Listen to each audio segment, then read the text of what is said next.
मैं भारत को भारतीयता की मान्यता के आधार पर फिर से खड़ा करना चाहता हूं, उस काम में लगा हूं। मैं कहानी सुनाता हूं। ऐसे ही एक यूरोपियन व्यक्ति थे जो आज से लगभग 1600 साल पहले यूरोप में पैदा हुए। उनका नाम था वैलेंटाइन। और यह कहानी है 478 एडी। एडी माने ईसा की मृत्यु के बाद, आफ्टर डेथ।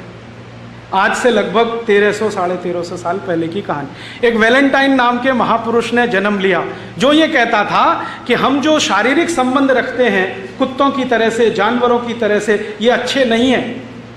इनमें से ये खराबी, तो इनको ठीक करो।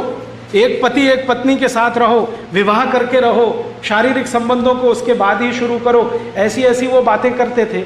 और वो वैलेंटाइन महाशय जो नौजवान उनके संपर्क में आते थे उनको यही सिखाते थे। रोज उनका भाषण यही चलता था।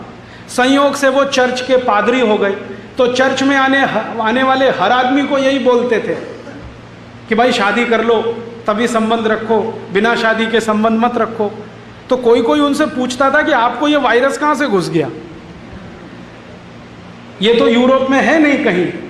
तो वो कहते थे कि आजकल मैं ईस्टर्न फिलॉसफी का अध्ययन कर रहा हूं, उसमें ये समझ में आ रहा है। ईस्ट समझते? ये ईस्ट माने भारत। आज से 1600 साल पहले, 1700 साल पहले का भारत, पूरा ईस्ट लगभग वही था। चीन में भारतीय सभ्यता, बुद्धिज्म। इंडोनेशिया मलेशिया में भारतीय सभ्यता, बुद्धिज्म। जितनी दूर तक नजर जाती है ईस्ट और फार ईस्ट में, सब जगह भारत और भारती था। ये बाउंड्री तो अभी बनी। तो वो कह रहे हैं कि मैं आजकल ईस्टर्न फिलॉसफी का अध्ययन कर रहा हूं और मुझे लगता है कि वो परफेक्ट है। उसी के लिए मैं चाहता हूं कि आप ये मानो। तो कुछ लोग मानते थे। तो वो वैलेंटाइन पता है क्या करते थे? चर्च में बच्चों की शादियां कराते थे। चर्च में बच्चों की शादियां कराते थे। और एक दो नहीं, उन्होंने सैकड़ों शादियां कराई। जिस समय ये वैलेंटाइन हुए उस समय रोम में एक राजा था, उसका नाम था क्लॉडियस।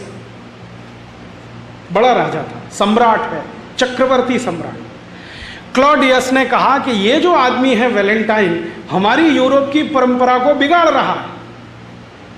हम बिना शादी करके रहने वाले लोग, मौज मजे में डूबने वाले लोग, और ये सबको शादियां करवाता फिर रहा है। तो क्लॉडियस ने एक दिन आदेश दिया कि वैलेंटाइन को पकड़ के लाओ। तो गया वैलेंटाइन को पूछा, तुम ये क्या गलत काम कर रहे हो, अधर्म फैला रहे हो, अपसंस्कृति ला रहे हो, हमको ये मंजूर नहीं है, वगैरह वगैरह। तो उसने कहा कि मुझे ऐसा लगता है कि यही ठीक है। तो क्लॉडियस ने उसकी एक न सुनी और उसको फांसी की सजा का आदेश दे दिया। तो 14 फरवरी सन 498 को वैलेंटाइन को फांसी हो गई। आरोप क्या था? कि वो बच्चों की शादियां कराते हैं, इसलिए फांसी हो गई। माने शादी कराना जुर्म है, तो फांसी हो गई। जिस दिन उनको फांसी हुई तो जिन बच्चों ने वैलेंटाइन के कहने पर शादियां की थी, उन्होंने वो दिन वैलेंटाइन डे मनाना शुरू कर दिया। अब ये वैलेंटाइन डे की कहानी है।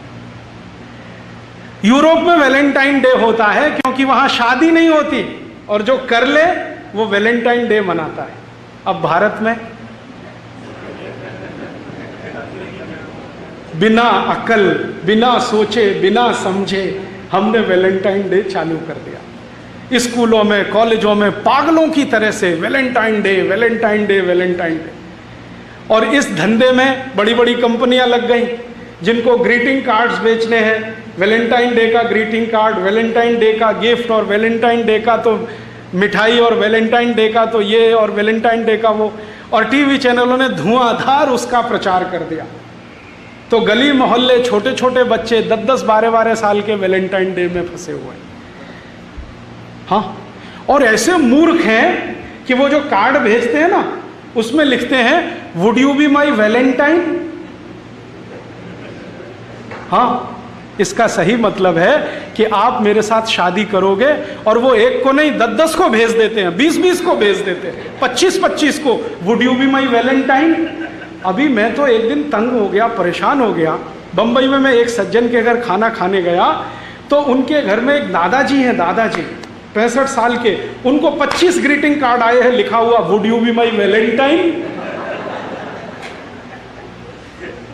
लिखने वाले कौन हैं? 15-20 साल के लड़के लड़कियां, वो दादाजी को वैलेंटाइन बना रहे हैं। मूर्खों को पता नहीं है कि वैलेंटाइन होता क्या। बिना सोचे बिना समझे ये जो हम लेते हैं ना, ये ऐसा नाश करता है। तो यूरोप की तकलीफ है, वहाँ शादियाँ नहीं होती हैं। शादी कराने वाला कोई पैदा हो जाए तो उसको फांसी हो जाती है। इसलिए वो कभी कभी ऐसे लोगों को याद करने के लिए कुछ सेलिब्रेट करते हैं।